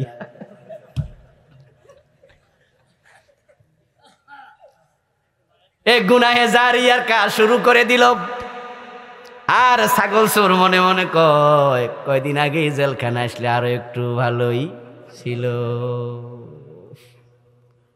এই 6 মাস ওনার সাথে থাইকা ট্রেনিং নেয়, এটাই তো স্বাভাবিক নিয়ম। সঙ্গীর গুণ পশিয়াছে মম মাঝে গো, নইলে কাদায় সুবাস কি এত পাইতে। আসহাবাত মুতাসসিরা, সঙ্গ জীবনে প্রভাব ফেলবেই। আপনি তাহাজ্জুদ গুজার আল্লাহর কোন প্রিয় বান্দার সাথে বন্ধুত্ব করুন, দেখবেন আপনার ফজরের নামাজ আর কাজা হবে না। কারণ বন্ধু যদি তাহাজ্জুদ পড়ে, অন্য বন্ধু ফজর কাজা হতে পারে না। 2-4-6 মাস পরে দেখবেন আপনিও তাহাজ্জুদ গুজার হয়ে গেছেন। এজন্য হযরত আলী বলেছেন, ইজা কারানতা ফাকারিন তাকিয়ান মুহাজ্জাবা, যখন কাউকে বন্ধু বানাবে তখন দেখো লোকটা ভদ্র এবং মুত্তাকি কিনা। ওই বেটা 6 মাস জেলখানায় থাইকা ট্রেনিং নিয়া 6 মাস যখন জেল শেষ হয়, তখন বেটা জেল থেকে বাইর হওয়ার সময় জেলখানার মাটি সালাম কইরা সিদ্ধান্ত নেয় ছাগল মাগনা দিল আর। কারণ সে এখন চোর না ডাকাত। ঢুকলো কি, বের হচ্ছে কি। আহারে বাংলাদেশ, আহারে বাংলাদেশ, আহারে বাংলাদেশ। এমনটা হতো না যদি জেলখানার ট্রেনিং এর ব্যবস্থা করা হতো, কোরআন তালিম দেয়া হতো। কুমিল্লা জেলখানা 100 জন ইমাম নির্ধারণ করো, শহর থেকে 100 জন ইমামকে আলাদা আইডি কার্ড দিয়ে দাও। তারা সকাল 10টায় ঢুকবে, 11টা পর্যন্ত 1 ঘন্টা কোরআন শিখাবে। সন্ধ্যাবেলা আসরের পরে ঢুকবে, মাগরিব পর্যন্ত 1 ঘন্টা কোরআন শিখাবে। জেলখানার কয়েদিদেরকে ঘোষণা করে দাও, তোমরা যারা কোরআন পড়তে পারো না, কোরআন যদি শিখো, তোমাদের কয়েদিদেরকে 1 বছরের সাজা 6 মাস করে কমায়া দেয়া হবে। যারা কোরআন 5 পারা মুখস্থ করতে পারবা, তোমার টোটাল শাস্তির অর্ধেক মাফ করে দেয়া হবে। যারা নামাজ পড়বা 5 ওয়াক্ত, প্রতি বছরের মাঝে 3 মাস শাস্তি কমায়া দেয়া হবে। এভাবে যদি ট্রেনিং দেয়া হতো, আর জেলখানা লোকজন কোরআন শিখতো, তাহাজ্জুদ পড়তো, ফরজ পড়তো, একটা ডাকাত আল্লাহর ওলি হয়ে বের হতো। সে সুযোগ কি নাই? আচ্ছা, এই প্রকল্পে কি কোটি কোটি টাকা লেগে যাবে? কোটি কোটি টাকা লেগে যাবে? 100 জন হুজুরকে যদি আপনি 5000 করে টাকা দেন, হুজুররা তো মাগনাও কোরআন শরীফ পড়া, ঠিক কিনা? আমার তো মনে হয় টাকা ছাড়া অনেকে পড়াবে। কুমিল্লা শহরে ঘোষণা করে দেন যে আমাদের এখানে বাজেট খুব একটা নাই, আমরা শুধু রিক্সা ভাড়াটা দেব, আপনারা একটু কোরআন শরীফ কে কে পড়াবেন। দেখবেন যে কত আল্লাহর বান্দা আছে বলবো, আর কোন কি জেলখানা কোরআন শরীফ পড়াবো, পড়াই না 1 মাস 2 মাস। আজকের এই দিনে আপনারা আমাদেরকে হাদিয়া দেন, আমরা মাহফিলে আসি। আচ্ছা, আমাদের ওস্তাদ যারা ছিল তারা কি একটা সময় ছিল না মাদ্রাসা 1 টাকা বেতন পায় নাই? এখন তো আমরা বেতন পাই, সরকার বেতন দেয়। এই ধামতি মাদ্রাসা আজিমুদ্দিন সাহেব রাহেমাহুল্লাহ কত আগে বানাইছে। আমার বন্ধু এরশাদ সরকার আইসা বেতন ভালো করে চালু করছে। এর আগে জিয়াউর রহমান সরকারের সময় সামান্য পাইছে, এর আগে তো ছিলই না। স্বাধীনতার পরে মাদ্রাসার হুজুররা 1 টাকা বেতন পায় নাই। এ মোহাম্মদপুর মাদ্রাসা যারা পড়াচ্ছে এখন তারা বেতন পাচ্ছে। আজ থেকে 50 বছর আগে, 40 বছর আগে যারা বেতন পায় নাই, তখন তারা কি আপনাদেরকে আমাদেরকে কোরআন পড়ায় নাই? পালকিতে করে এসে বুড়া বুড়া হুজুররা ওই ফুরফুরা থেকে, জোনপুর থেকে মানুষের বাড়িতে কোরআনের তালিম দিয়েছে, ঘোড়ায় চড়ে এসে পড়াইছে। হযরত শাহজালাল ইয়ামান থেকে বাংলাদেশের সিলেটে আসছে ওই যুগে, তখন ঠেলা গাড়িটা আবিষ্কার হয় নাই। আমি মাঝে মাঝে ভাবি কেমনে পারলো আসতে। কারণ আমরা যখন ছাত্র ছোট ছোট 9, 10, 8, 9-এ পড়ি, তখন এই দাউদকান্দি ব্রিজ হয় নাই, আপনার এই মেঘনা ব্রিজ হয় নাই। তখন ঢাকা যাওয়ার সময় মোটামুটি ওই 2 গাটলার মাঝে 3 ঘন্টা 4 ঘন্টা শেষ। একবার দিনে ঢাকা যাইয়া আবার দিনে দিনে ফিরা যেত না। আর যারা যেত উত্তরবঙ্গে, বগুড়া, দিনাজপুর, তারা ওই যমুনা ব্রিজের পারে যাইয়া, ব্রিজ তো নাই, ওই পাশে আছে কি আছে গাড়ি নিয়ে যায় এগুলো আর কি কইতো ফেরি বসে থাকতো 6 ঘন্টা 5 ঘন্টা বইয়া বইয়া মুড়ি আর গুড় খাইতো। যেই যুগে আজ থেকে 30-40 বছর আগে যদি বাংলাদেশের কুমিল্লা থেকে বগুড়া যাইতে 2 দিন লাগে, আজ থেকে 1200 বছর আগে শাহজালাল কেমনে আইছে বাংলাদেশে। ও প্রিয় ভাইয়েরা, আলেম ওলামারা, এখনো যদি আপনারা এমন অবস্থা হয় সরকার সব হুজুরদের বেতন বন্ধ করে দেয়, আমরা আল্লাহর কসম করে বুকে হাত দিয়ে বলবো বিনা পয়সা আমরা আবার চাকরি শুরু করে দেব।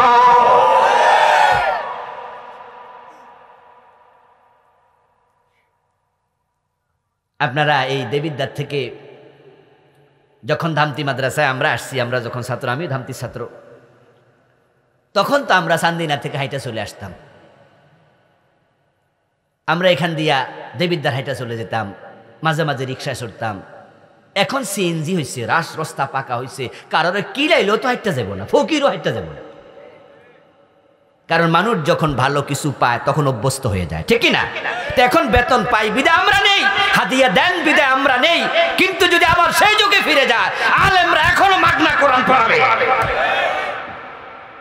তো কুমিল্লা শহরে 100 জন আলেমকে দিয়ে কি জেলখানায় 5000 টাকা বেতন দিয়ে পড়াইতে পারে না সরকার? কিন্তু উদ্যোগ নেয় না। কোরআনের মহব্বত থাকা লাগবে তো। আরে আমি অবাক হই, 92% নাকি আমরা মুসলিম। আপনি তাকে দেখেন বন্ধু, প্রাইমারি স্কুলে 5-7 জন টিচারের সরকার বেতন দেয়। দেবিদ্বার সরকারি কলেজে 30-40 জনের বেতন দেয়। সরকারি হাসপাতালে সুইপার থেকে বড় ডাক্তারের বেতন দেয়। কিন্তু কলেজ মসজিদের ইমাম একজন, মুয়াজ্জিন একজন, ওই 2 জনের বেতন সরকার দেয় না, দান বাক্সা চাইরা ভিক্ষা করা লাগে। হাসপাতালে যে সুইপার আছে না, এর বেতন কে দেয়? কথা বলেন না কেন ভাইয়েরা? জারুদারের বেতন কে দেয়? অথচ হাসপাতাল মসজিদের একজন ইমাম, একজন মুয়াজ্জিন নামাজ পড়া কয় দান বাক্সা চালান, দান বাক্সা চালান। ও প্রিয় ভাইরা, এতগুলো প্রাইমারির বেতন, স্কুলের টিচারের বেতন দিতে পারো, এত সরকারি কলেজের বেতন দিতে পারো, সুইপারের বেতন থেকে বড় ডাক্তারের বেতন দিতে পারো, এতজন সরকারি কলেজের প্রিন্সিপালের বেতন দিতে পারো, ওই 2 জন ইমাম মুয়াজ্জিনের বেতন দিতে বুঝি পারো না। টাকার অভাব নাই, তোমাদের আন্তরিকতায় বড় অভাব আছে। আন্তরিকতায় বড় অভাব। এখন জেলখানা থেকে বেটা চোর ঢুইকা ডাকাত হয়ে বের হলো। বের হওয়ার পরে এবার এলাকায় দেখেন যে চোরটা বাইরে আইছে, কিন্তু গত 15 দিনে কোনো ছাগল চুরি আর হয় না। এখন ওই চোরের আত্মীয় স্বজনরা তো চিনে, তার মাঝে একটা দুলাভাই আছে, দুষ্টামি করে, কিরে আর ছাগল চুরি করবি না? হে তখন আল্লাহর কসম মাগনা দিল আর নিব না। তখন হেতে মনে করে জেলখানা থেকে আল্লাহর ওলি বাইরেছে। আসলে কি আল্লাহর ওলি না ডাকাইত? হেতে তো মনে মনে পরিকল্পনা করছে বড়টা করমু। এই হলো মানুষের আইন। আর আল্লাহর আইন কত চমৎকার। আমার মেয়ে ফাতেমা চুরি করলে ফাতেমার হাত আমি কেটে দিমু। এই যে ফখরুদ্দিন গভর্নমেন্ট ক্ষমতায় আসছিল, কত এমপি, কত মন্ত্রী, কত সচিব, কত বড় বড় অফিসার ধরা পড়ছে। ওদেরকে যদি হাত কেটে দিতে পারতো, বাস্তব চোর যারা সবাই কিন্তু চোর না, কিন্তু এদের মাঝে কিছু চোর আছে না নাই? ওদের হাত যদি কেটে দিত তাহলে ওই নেতার হাত কাটা দেখে অন্য নেতারা ভালো হতো, সচিবের হাত কাটা দেখে অন্য সচিব ভালো হতো, এমপির হাত কাটা দেখে অন্য এমপি ভালো হতো, মন্ত্রীর হাত কাটা দেখে অন্য মন্ত্রী ভালো হতো। বাংলাদেশের টাকা লুটপাট করে কানাডায় বাড়ি বানানো যাইতো না।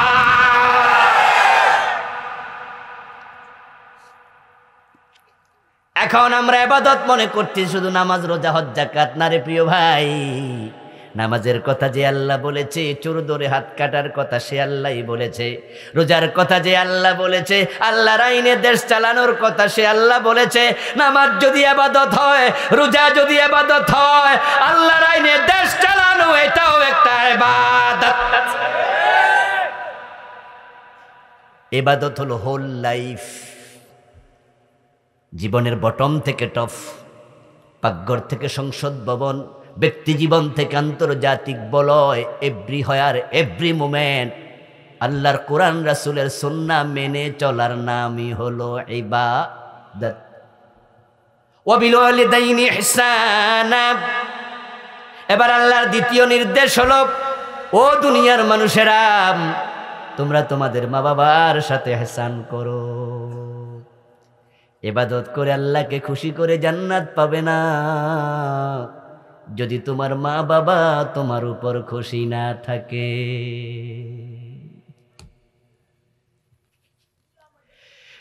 ইবাদত করে জান্নাত পেতে চান, মসজিদে ফজরের টাইমে শীতের মাঝে কেন গেলেন? নামাজ পড়ে জান্নাত পাবেন। ও প্রিয় ভাই শুনুন, মসজিদে জান্নাত নাই।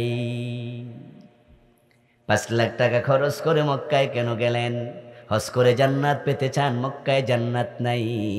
আল জান্নাতু তাহতা আকদামিল উম্মাহাত। রাসূল বলে জান্নাত আছে তোমার মায়ের পায়ের নিচে।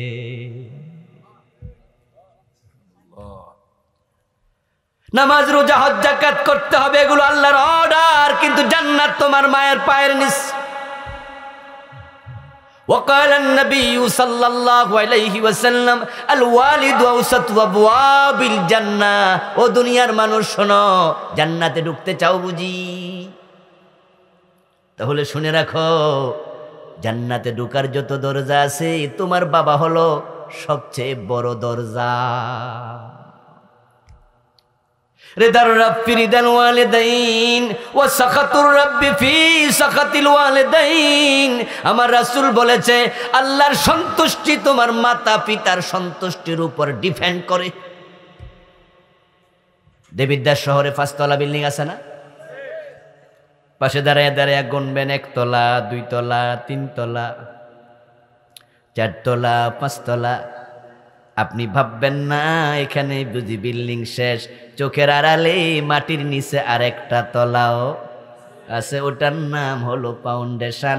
ওটা যদি না থাকে উপরেরটা টিকবে না। যেই ব্যক্তির উপরে তার মা বাবা নারাজ, এমন ব্যক্তি 100 বার হজ করো আল্লাহকে রাজি করতে পারবে না। যার উপর মা বাবা নারাজ, নামাজ পড়তে পড়তে কপালে কালো দাগ ফালাইলো, আল্লাহকে খুশি করতে পারবে না। এই কোরআনের সবচেয়ে বড় মুফাসসির যিনি, প্রিয় নবীজির পরে উনি একজন সাহাবী, যাকে রাইসুল মুফাসসিরিন বলা হয়। উনার নাম আব্দুল্লাহ ইবনে আব্বাস রাদিয়াল্লাহু তাআলা আনহুমা।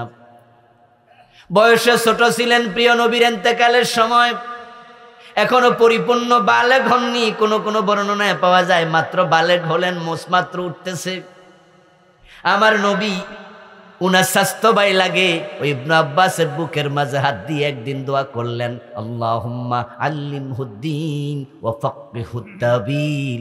ও আল্লাহ, আমার ছোট্ট স্বাস্থ্য ভাই, তুমি তাকে দ্বীনের বড় আলেম বানায়া দাও।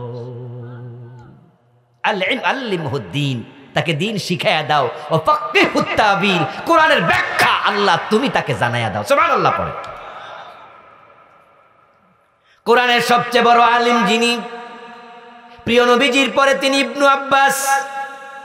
তার একটি বক্তব্য শুনুন, সহিহ বুখারীতে এসেছে। ইবনু আব্বাস বলছেন, ইন্নী লা আ'লামু আমালান আকরাবু ইলাল্লাহি মিন বিররিল ওয়ালিদাইন। ও দুনিয়ার মানুষেরা শোনো, আল্লাহকে পাওয়ার জন্য, আল্লাহর নৈকট্যে যাওয়ার জন্য তোমরা তো কত আমল করো। আমি ইবনে আব্বাস বলছি, মাতা পিতার খেদমতের মাধ্যমে আল্লাহর যত তাড়াতাড়ি কাছে যাওয়া যায়, এর চেয়ে উত্তম কোনো আমল আর আমার জানা নাই।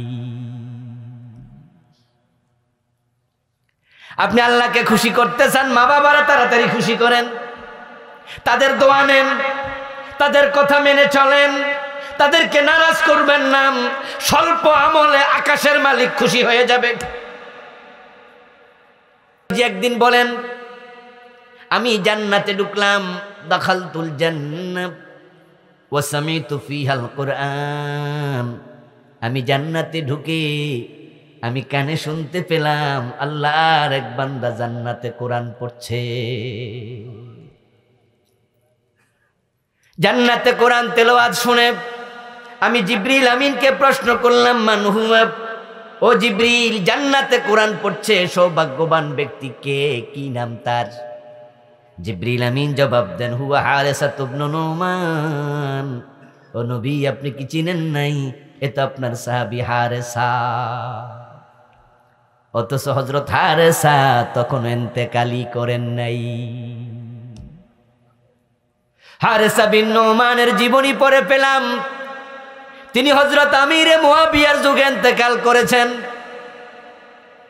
আল্লাহর হাবিবের ইন্তেকালের কত পরে 4 খলিফা গেল, পঞ্চম ব্যক্তির সময় হযরত হারেসা মারা যায়, কিন্তু রাসূল নিজের জীবদ্দশায় তাকে জান্নাতে দেখেছে, কোরআন পড়ছে।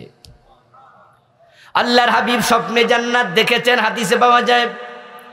মেরাজের রাতে রাসূলুল্লাহ সাল্লাল্লাহু আলাইহি ওয়াসাল্লাম সশরীরে জান্নাতে ঢুকেছেন, এটাও হাদিসে পাওয়া যায়।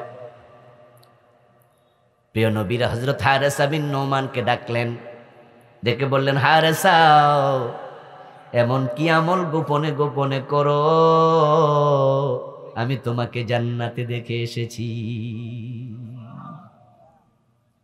হারেসা বিন নুমান রাদিয়াল্লাহু তাআলা আনহু জবাব দেন, হে রাসূল, আপনি যা শিখান তাই তো করি, অন্যরা যা করে আমিও তো সেটাই করি। তবে অতিরিক্ত একটা নেক আমল আছে, আমার মা বড় বুড়ো মানুষ, নিজে খাইতে পারে না, আমি নিজ হাতে মাকে খাওয়াইয়া দেই। আমার মাকে না খাওয়াইয়া আমি খাই না। প্রিয় নবীর সাথে হারেসা বিন নুমানের কথোপকথন চলছে, এর মাঝে কয়েকজন সাহাবী হাজির হয়ে গেল রাসূলুল্লাহর কাছে। এসে তারা বলতেছে, কানা বাররান নাস বিউম্মিহি, হুজুর, দুনিয়া যত মানুষ আছে সে তার মায়ের সাথে সবার মাঝে সবচেয়ে ভালো আচরণ করে। আমাদের দেখা সব মানুষের মাঝে মায়ের সাথে সবচেয়ে ভালো আচরণ করে। ইয়াগসিলুহা বিয়াদি ওয়া ইউতইমুহা বিয়াদিহি ওয়া ইয়াফলি রাসাহা বিয়াদিহি। ও হুজুর, আমরা দেখি, আমরা শুনি, আমরা জানি, সে মারে নিজ হাতে খাওয়াইয়া দেয়, মারে গোসল করাইয়া দেয়, মায়ের মাথার চুলগুলো পর্যন্ত চিরুনি দিয়া সে আশ্রয়া দেয়। প্রিয় নবী এই কাহিনী শুনে বলতেছে, কাযালিকুমুল বিররু কাযালিকুমুল বিররু কাযালিকুমুল বীর। বুঝে ফেলেছি রে হারেসা, এটাই হলো বিররুল ওয়ালিদাইনের রেজাল্ট। তোর মায়ের দোয়ার কারণে দুনিয়ায় থাকতে জান্নাত পেয়ে গেছি।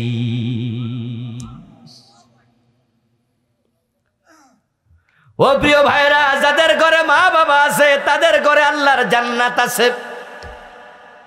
হুমা জান্নাতুকা ওয়া নারুক। মা বাবার সাথে নারাজির আচরণ করবেন, বেয়াদবি করবেন, আপনার ঘরে আপনার জাহান্নামও আছে। খুব সাবধান, খুব সাবধান যুবকেরা, মা বাবার সাথে কখনো রাব বিহেভ করবে না। ওয়ালা তাকুল লাহুমা উফ। তারা উফ পেতে পারে এমন কথা বলো না। তাদের কোনো আচরণে তুমি উফ বলো না। তাদেরকে ধমক দিও না। বউয়ের কথা শুনে মায়ের সাথে ঝগড়া করো না। কিন্তু যুবকদেরকে এখন দেখা যায় বিয়ের আগে মা ছাড়া কিছু বোঝে না। অসংখ্য যুবক বউ পাইয়া মা ভুলে যায়, মা ছাড়া, বউ ছাড়া তখন আর কিছু বোঝে না। মা বউয়ের কথা শুই না, বউ নিয়া শহরে চলে যায়, মা বাবার খবর নেয় না। এমন জালেম ছেলেও আছে। ঢাকায় কত দেখি দাড়ি ফাঁকা মুরব্বি রিক্সা চালায়।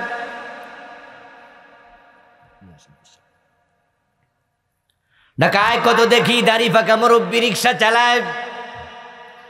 এমন 2-4 জনকে আমি জিজ্ঞাসা করেছি, চাচা পোলা মাইয়া নাই, বাড়ি কই?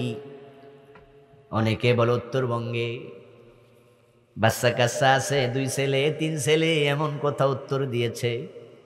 তাহলে রিক্সা চালান এই বয়সে, একটা দাঁতও নাই। এক ভদ্রলোক দেখলাম একটা দাঁতও নাই, গালটা ভিতরে ঢুকা। তার রিক্সায় আমি কেমনে উঠি? এই বুড়া মানুষ আমারে কেমনে কাঁধে নিয়ে টানবে।